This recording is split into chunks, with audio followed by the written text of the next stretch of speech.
Tell us about your mother. We haven't heard much about Grandma. She was a wonderful person. She always said, if you don't have anything nice to say about it, don't say anything. Didn't she take in a lot of homeless people, or people, bums? I think that the tramps had our Feed them. place marked because they would always come to the door and Mom would always give them anything we had to eat. They had to eat it. I mean, they got to eat it too Yeah. and sit out on the porch to eat it. She put it on the billboard, you know.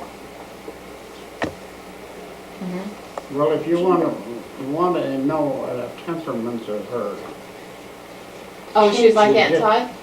they're almost, they got eyes that just drill the hole right through you Imagine her being like if they want to.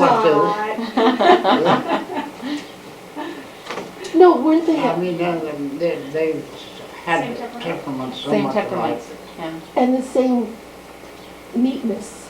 I picture, because you said that your mother used to sweep the dining room like 2-3 times a day. Oh gosh, yes, We and had scrub to. the floors. And scrub the Oh, floors yeah, on her hands yeah. and knees. See, that's that top too. Yeah, true. Tell us about your grandma making sausages. How did she do that? I don't remember. Well, when That they, had been earlier before I knew you. Before you was born, or I mean, Yeah. before you was old enough. Yeah, I don't know. they always killed the hog, and they take the small intestine, and that was our job to clean those up. We had to strip the dirt or The lining, probably. Huh? The lining. Well, no, You we just first squeezed the had crap to out of them, then squeeze washed the crap out of them, And washed them. and then we turn them wrong side out, and we had to take a knife and clean, scrape them until they were just a real thin skin, just like you find on them now.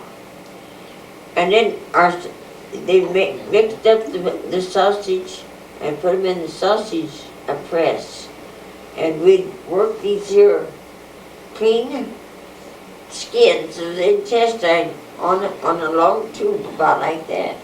Start cranking, and it's just the pressure of the meat would bring the skin off.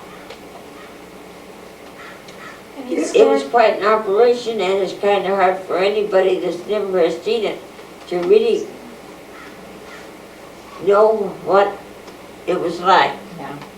And then if we wanted the pork chops, Mom would fry them, and then she'd put them in a big crock and pour lard over, and that's where you kept them. You didn't have a refrigerator, you kept things downstairs, Lard with quite a little you know, salt. like a cave to keep it cold?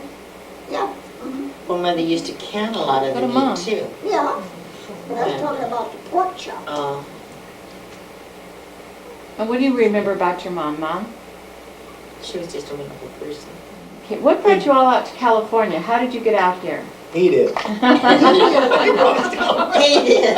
I had to follow this whole thing. Do it right, Tim. Only one person to blame that on. Can you do a broad thing so it's not just one? And Lorie came first. And he came up car with the couple that was out here, and he was back there for a visit. And he got a ride out back to California. I come out on the train, And I came with her. and I had Ronnie and Johnny, and I was pregnant with Bonnie. And that was during the war, and they were sidetracking the train for the soldiers. And we got out in the desert someplace, Out there and by they Vegas, sidetracked out there us. close to Vegas.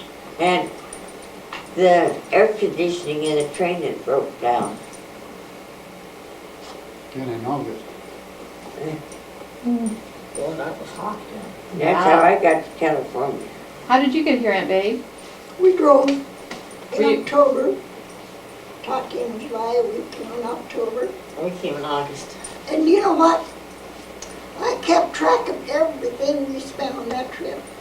Guess what it costed? What? $35. No. That included the food, the gas. I still have that book. Did you stay in motels along the way? One in Nebraska. Then you just drove straight through? I'd have to figure it out. We had Connie and Larry.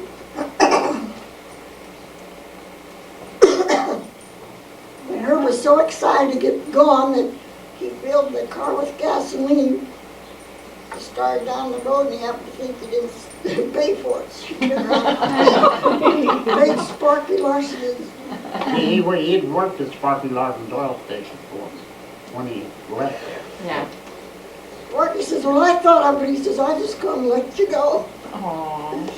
I came on the train with Todd and the two kids, and when I hit California, I'd seen the palm trees and I thought they were banana trees. Now you can tell your story. Well, I wouldn't have told anything like that. And tell the truth. You, my sister, didn't know a difference. And they landed here in California on our anniversary. What year was it? 23rd of August. 1942. I came out the train. You lost one kid. No, Ellen did. Oh, Well, you made me work so hard that I had to sleep. Tot and Evelyn would come back there for Marion's funeral, and when it was all over with, why we all came to California. And Tot took care of Dennis, and Evelyn tried to take care of Butch, I did take care of him. He just and I slipped away took care one of night. Dick. And how come Butch was out crawling around everybody's seats and everything? Getting in Get everybody's exercise. When Marion died, why Tot and Evelyn decided to go back. So we had enough war bond money saved up and taken out of a check. Went down and brought some out for us to go to on the train. And I got back there and I got a phone call and said, can I bring Buster and the boys out? Back with me. I said, yeah, I guess so.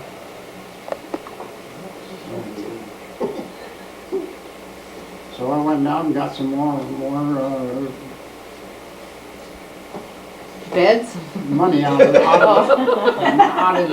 post office, the war bonds you was buying, Yeah. E-bonds, I think they were, bought them enough to get them out there. Yeah.